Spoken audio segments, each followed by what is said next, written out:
অন্ধবিশ্বাসের করাল গ্রাস। এবার তামারহাটের অক্সিগুড়িতে চিকিৎসার নামে চলছে ভণ্ডামি। বিজ্ঞান প্রযুক্তিবিদ্যার দিনে অন্ধবিশ্বাসের করাল গ্রাস একাংশ। তামারহাট অক্সিগুড়ি গ্রামে দুদিন ধরে চলছে ভণ্ডামি। এক অসুস্থ রোগীকে চিকিৎসার নামে চলছে নাচ, গান, বিভিন্ন ভঙ্গিমা। অস্বাভাবিক ভঙ্গিমা করে শত শত জনগণদের বুর্বক বানিয়ে টাকা লুট করার চেষ্টা করছে সেই ভণ্ড। জানা মতে ধুবড়ী জেলার বালাজানে ঘর আশরাফুল হক নামের এই ব্যক্তির বৃহৎ টাকার বিনিময়ে 10-12 জনের একটি দল বিভিন্ন রোগীর ঘরে গিয়ে নৃত্য গীত পরিবেশন করে অস্বাভাবিক ভঙ্গিমায় চালায় চিকিৎসা। রোগীর আত্মীয়দেরকে বিভিন্ন প্রলোভন দেখিয়ে দলটি চিকিৎসার নামে লুট করে টাকা। এই ধরনের অন্ধবিশ্বাসের খবর পেয়ে প্রতিক্রিয়া ব্যক্ত করেছে তামারহাট প্রাথমিক চিকিৎসালয় পরিচালনার দায়িত্বে থাকা চিকিৎসক ডক্টর ধ্রুব রায়। সরকার জেলায় জেলায় চিকিৎসা মহাবিদ্যালয় স্থাপন করে জনগণদের সুচিকিৎসা দেওয়ার ব্যস্ত। তবে এই সময়েও এই ধরনের অন্ধবিশ্বাসের দৃশ্য সামনে এলো। একদিকে অন্ধবিশ্বাস কুসংস্কার দূর করার জন্য প্রশাসন পদক্ষেপ গ্রহণ করছে, অন্যদিকে পুলিশ প্রশাসনকে বুড়ো আঙুল দেখিয়ে অনুমতি ছাড়াই লাউড স্পিকারে এই ধরনের চিকিৎসা চলে আসছে। এদিকে রোগীর চিকিৎসা প্রদানের সকল দায়িত্ব গ্রহণ করার কথা উল্লেখ করেছেন সেই চিকিৎসক। যোৱা দুদিনৰ পৰা এই কথাটো শুনি আছোঁ মই এই অঞ্চলৰ মানুহৰ পৰা যে আমাৰ তামাৰহাট মিনি PHCৰ নিচেই ওচৰত 2-3 কিলোমিটাৰমান দূৰত্বত কবিৰাজী কোঠাৰে বিভিন্ন ধৰণৰ ধৰক কিবা নৃত্য কৰি কিবা কিবি কৰি চিকিৎসা চলাই আছে।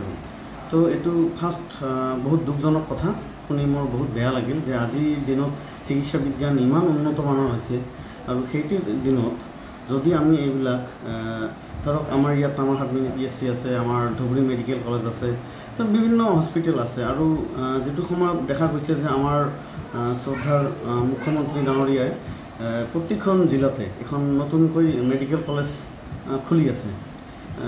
তো ইখেতৰ খুলি আছে আৰু চিকিৎসাৰ কাৰণে বহুত ধৰণৰ প্ৰচেষ্টা এটা চলাই আছে মানুহৰ স্বাস্থ্যৰ কাৰণে। সেইটো সময়ত দেখা গৈছে যে ইমান মানে উন্নত মানৰ চিকিৎসা সেৱা থকা সত্ত্বেও আমাৰ এই অঞ্চলত কিছুমান কবিৰাজী চিকিৎসাৰে এইবিলাক যিখিনি কৰি আছে, এইটো মই ধৰক আপোনাৰ চেনেলৰ মাধ্যমৰ জৰিয়তে এইখিনি ধৰক ক'ব বিচাৰিছোঁ যে এইবিলাক একচুৱেলি বহুত অন্ধবিশ্বাস, ভুৱা। এইবিলাকৰ কোনো ভাল ৰিজাল্ট নহয়, বৰঞ্চ ছাইড এফেক্টহে কিছুমান পায়। ছাইড এফেক্ট হৈ বহুত আমাৰ পেচেণ্ট অহা বুলিও 2-এজনমান অলৰেডি আমি গম পাইছোঁ, এখেতৰ থ্ৰু দিয়ে গম পালোঁ কথাটো।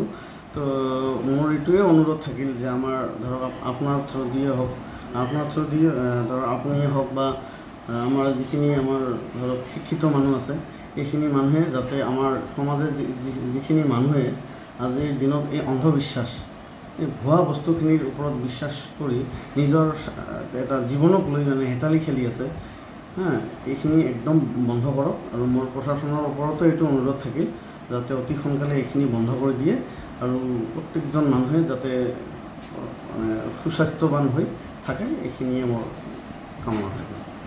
যে কোনো খবৰেৰ জন্য যোগাযোগ কৰুন 7099017330 এবং 7099017110 নম্বৰে।